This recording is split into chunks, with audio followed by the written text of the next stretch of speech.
الحمد للہ رب العالمین والصلاة والسلام علی سید الانبیاء والمرسلین وعلی آلہ واصحابہ رضوان اللہ تعالی علیہم اجمعین۔ مہمان خصوصی میرے استاد محترم ایاز مغل صاحب،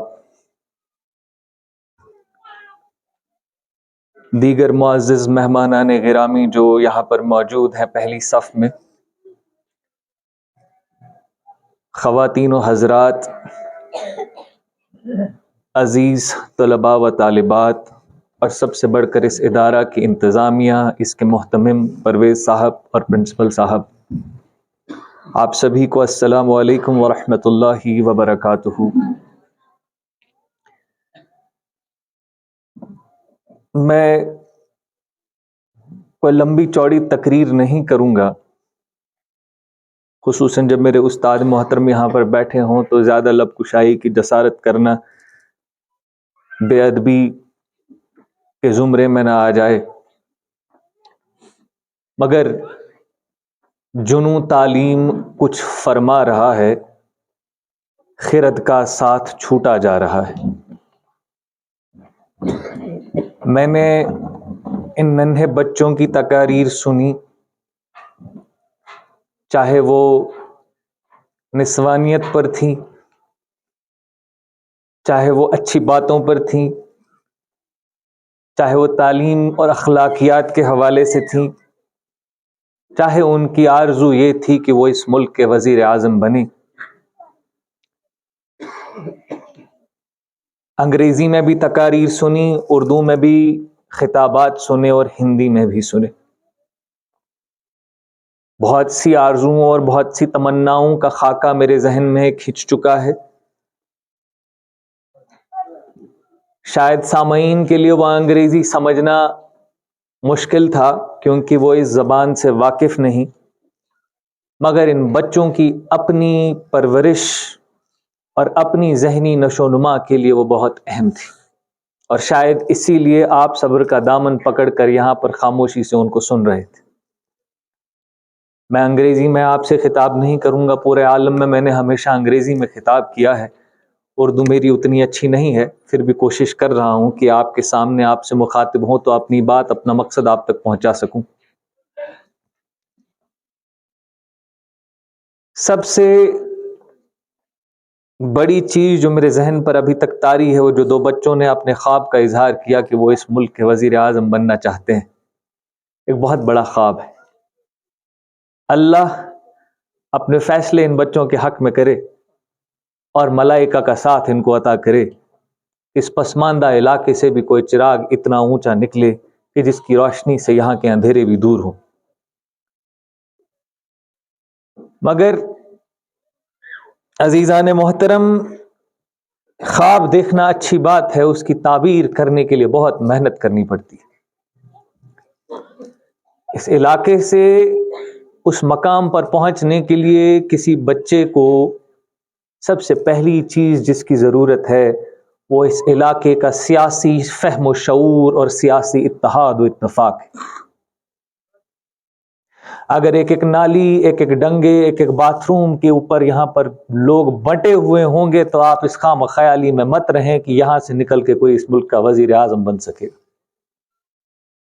اس بچے کو اس کے گاؤں، اس کی پنچایت، اس کے بلاک، اس کے حلقہ، اس کے ڈسٹرکٹ، اس کی ریاست کی مکمل حمایت ہو۔ ان تمام مقامات پر جب ایک نظم ہو، اتحاد ہو، اتفاق ہو، فہم و شعور ہو، سیاسی تعلیم ہو،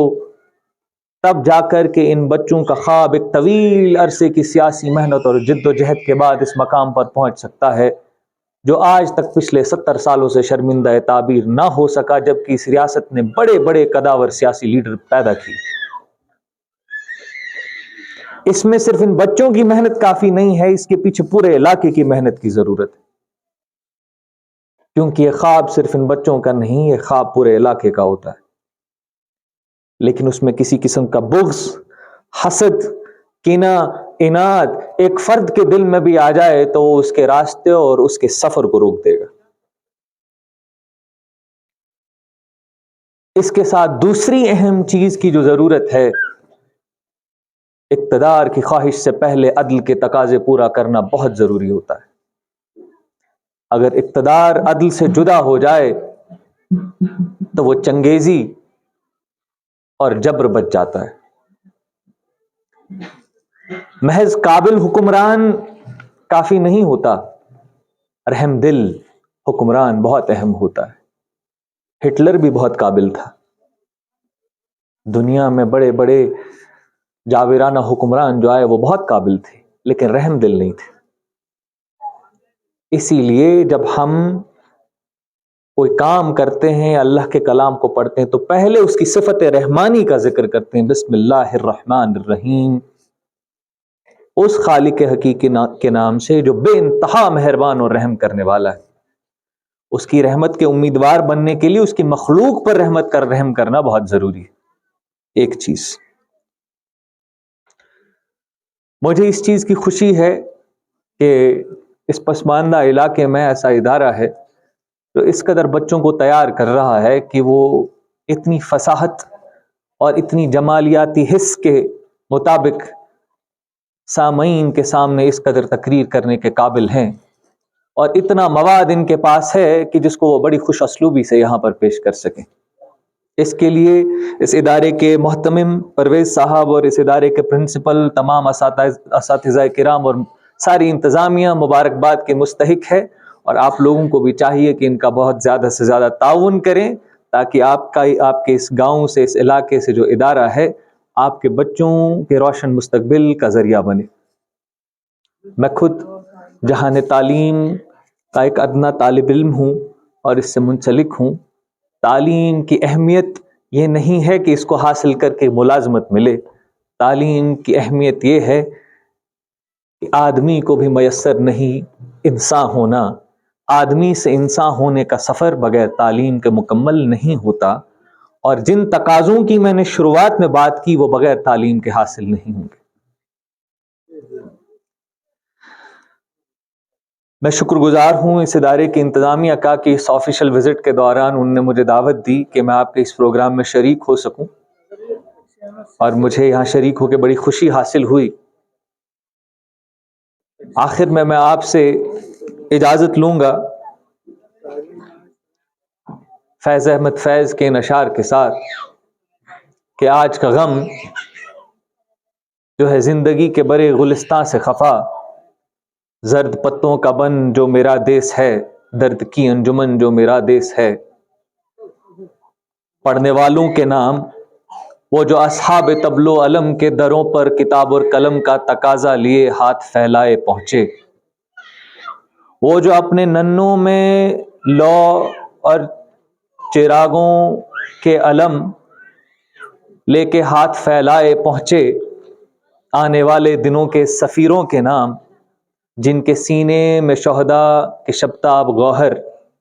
جیل خانوں کی شوریدہ راتوں کی سرسر میں جل جل کے انجم نما ہو گئے، آنے والے دنوں کے سفیروں کے نام۔ آپ سب کا بہت بہت شکریہ۔